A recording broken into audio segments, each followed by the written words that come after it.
अस्सलाम वालेकुम दोस्तों, इनवॉइस के दूसरे लेक्चर्स के साथ हाजिर हैं। वो दोस्त जिन्होंने इससे गुज़श्ता वीडियो नहीं देखी वो ऊपर मौजूद आई कार्ड को क्लिक करके जो उनसे उस वीडियो को देख सकते हैं ताकि उन्हें कॉन्सेप्ट्स क्लियर हो कि हम यहाँ तक क्या बना रहे हैं। इस वीडियोस के अंदर सिर्फ और सिर्फ रिलेशनशिप किस बेस पर बन रही है वो चीज़ क्लियर की जाएगी। अब यहाँ पर जब हमने बिजनेस स्टार्ट किया तो इसकी प्लानिंग्स हम यूं कर रहे हैं रिलेशनशिप के लिए कि मुझे किस फील्ड्स के साथ रिलेशनशिप लगानी है, तो मैं कई फील्ड्स बनाऊंगा भी और उसकी रिलेशनशिप का कॉन्सेप्ट्स भी क्लियर करूंगा। अब ये है कि सबसे पहले मेरे पास जो है, अगर मैंने कोई भी बिजनेस स्टार्ट किया है तो यहाँ पर मेरे पास 4 टेबल्स हैं। एक आइटम डिटेल्स का है। मैं इससे पहले जरा मैग्नीफायर्स को ऑन कर लूं ताकि आपके लिए जरा आसानी हो देखने के लिए। अब यहाँ पर एक टेबल आइटम डिटेल्स का है, एक कस्टमर डिटेल्स का है, एक सप्लाई डिटेल्स का है और एक ट्रांसपोर्टर रिकॉर्ड्स का है।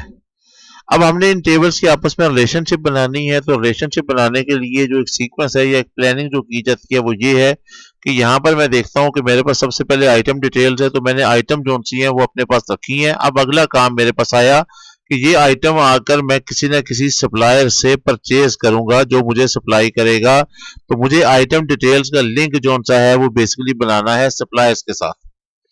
तो मैं इसके लिए जो सा है वो रिलेशनशिप बनाने के लिए अब उसका लिंक लगाने लगा हूं। तो मुझे फील्ड देखनी है कि किसके दरमियान लिंक लगना है। तो मैं यहां पर आकर देखता हूं कि मेरे पास आइटम्स पहले से हैं, सप्लायर्स बाद में आए हैं। मैंने पहले से प्लान किया है कि क्या क्या चीजें हैं। तो यहां पर मैंने रिलेशनशिप बनानी है, तो मैंने आइटम्स कोड का इधर से लिंक जोड़ना है क्योंकि मैंने पहले से आइटम्स ऐड की हुई हैं। तो मैं यहां पर आकर सप्लायर वाले टेबल्स के अंदर आकर एक आइटम कोड का फील्ड आइटम कोड की फील्ड बना रहा हूं और इसकी डाटा टाइप्स मैंने नंबर कर दी। अब जो सा है मैं इसके दरमियान रिलेशनशिप लगाता हूं, तो ये आइटम कोड से मैं आइटम कोड के साथ लिंक लगाकर इसकी रिलेशनशिप यहां पे क्रिएट कर रहा हूं। अब जब मैंने किसी सप्लायर से आइटम ले ली है तो अब मैं जो सा है वो किसी कस्टमर को सेल करूंगा। तो लिहाजा जब कस्टमर्स को सेल करूंगा तो मेरे पास उसके अंदर भी आइटम डिटेल्स की रिलेशनशिप होनी चाहिए। तो मैं यहां पर आकर इस टेबल्स में भी जो सा है वो एक आइटम कोड से रिलेटेड फील्ड जनरेट करता हूं और इसके साथ ही जो सा है वो मैं उसकी रिलेशनशिप लगा देता हूं। तो ये मैंने यहां पे रिलेशनशिप लगाई। अब ये ट्रांसपोर्टर जो सा है ये किसी कस्टमर का सामान लेके जाएगा। तो मुझे जो बेसिकली रिलेशनशिप वहां पे लगानी है वो उस कस्टमर से लगानी है क्योंकि वो आइटम नहीं लेके जा रहा, वो किसी कस्टमर का सामान लेके जा रहा है।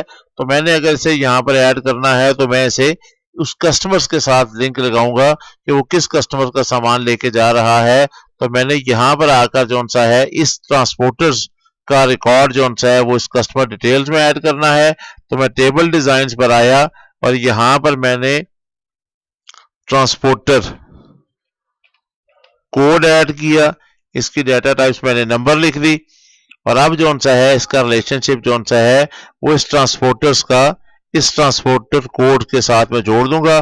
तो ये मेरे पास जो सा है ये इनकी रिलेशनशिप मुकम्मल हो चुकी है।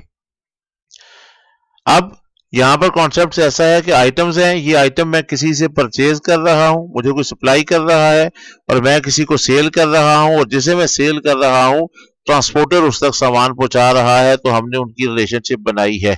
सप्लायर्स के साथ उसकी रिलेशनशिप ट्रांसपोर्टर की नहीं बनती क्योंकि उस तक हम सामान पहुंचा नहीं रहे बल्कि वो हम तक सामान पहुंचा रहा है। तो रिलेशनशिप का ये कॉन्सेप्ट जो है वो हमने बनाया। अब इससे हम अपनी जरूरत के हवाले से आगे जो सा है वो फॉर्म्स क्रिएट करेंगे और उन फॉर्म से जो सा है वो फिर हम आगे उसमें रिकॉर्ड्स ऐड करना शुरू करेंगे।